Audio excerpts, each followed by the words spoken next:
Edge, how do you unmute when you have a headset? Do you remember?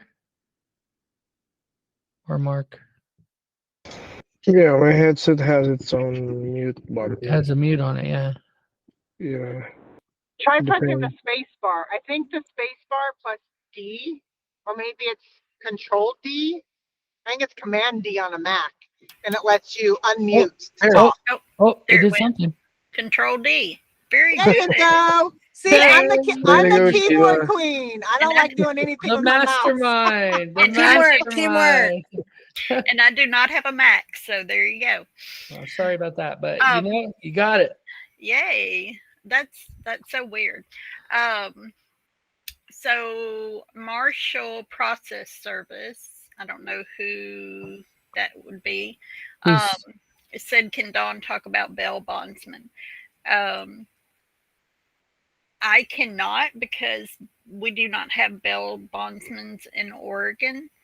So I couldn't give you the first, Dog the Bounty Hunter may could help. I don't know. I don't know anything about that. So my apologies. And I know Mike mentioned it. However, I'm in the state of Oregon and we don't have that. I didn't know that. What do they do there? You just can't bail? They have their own bail. You pay the state. And you don't show up, they send a deputy after you instead of a bondsman. They send they put a warrant out on you. Yeah. Mm-hmm. It kind of makes sense, actually. Yeah. But you pay the state saying, I promise I'll be back. Right. Yeah. And how often does that they come back? Yeah. I don't know. Washington, Oregon, California. It's job security for us, so we get to try to locate them. We don't go hunting for them, but we make the phone calls to, to their family, to their associates, different things. But we do not go and hunt anybody down. I just recently decided to reformat everything because I wanted to put everything in a family trust. I don't know how long I'm going to live, and so I'm like, I don't want my family to have to go through probate. And so I recently was struggling with figuring out, I was like, okay, I guess I'm going to hire an attorney to figure out exactly how to structure everything. So that's one thing I recently dealt with. And I just went to ChatGPT, and honestly, it just broke it down step by step, what to do, where to go. I kept asking it questions. Well, who would pay this? Where's the tax flow from? And I'm not going to pretend to give tax advice here. Obviously I'm not a professional tax person, but moving into 2026, I'm reformatting everything so that it's all under this big, beautiful, mighty umbrella. And if I were to pass away, it just immediately goes to a trust anyway. And so it could outlive me and my children.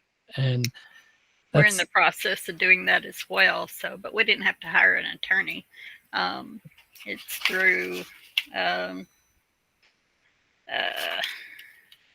American Family Estate Preservation Northwest. They take care of everything.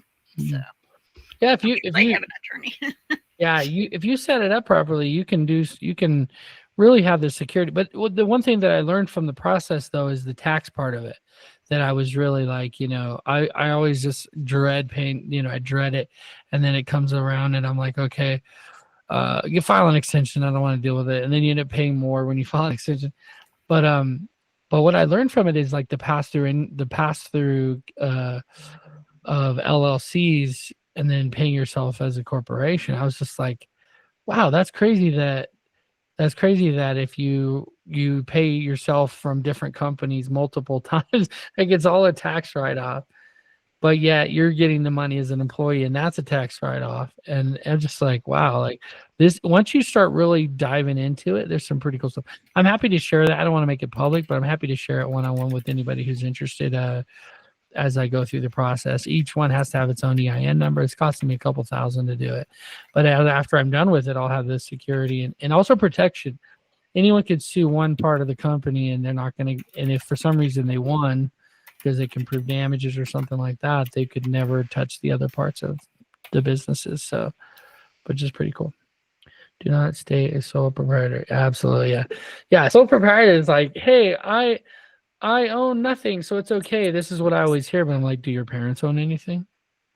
Because if you live with your parents, they can take your parents in on it too. Like they were complicit in whatever the thing was, depending on what the thing was. I'm not a lawyer or a tax person. I know nothing. This is all for entertainment purposes.